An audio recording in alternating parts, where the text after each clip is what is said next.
À la veille d'une journée en hommage à Johnny Hallyday, Laetitia Hallyday était l'invitée de Yann Barthès dans Quotidien ce lundi 13 septembre. L'occasion pour elle de glisser plusieurs confidences, notamment au sujet de ses liens tendus avec David Hallyday et Laura Smet. Mais ce fut aussi lors de son apparition dans le programme de TMC que la veuve du rocker, désormais en couple avec Jalil Lesper, a révélé que son défunt mari a conservé une vilaine habitude dans le plus grand des secrets. Un vice auquel il a été familier et qui a finalement causé sa perte. L'idole des jeunes n'a pas pu se défaire de son addiction à la cigarette.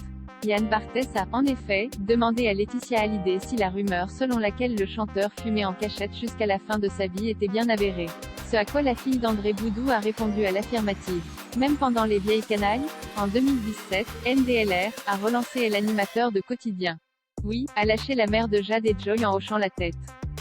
Johnny Hallyday s'assurait cependant de ne jamais fumer devant sa dernière épouse.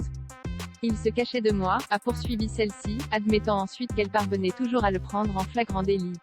Elle connaissait bien son amour pour les gitanes. Laetitia Hallyday, ses efforts contre l'addiction de Johnny. La veuve de Johnny Hallyday a pourtant tout tenté pour l'aider à surmonter son addiction.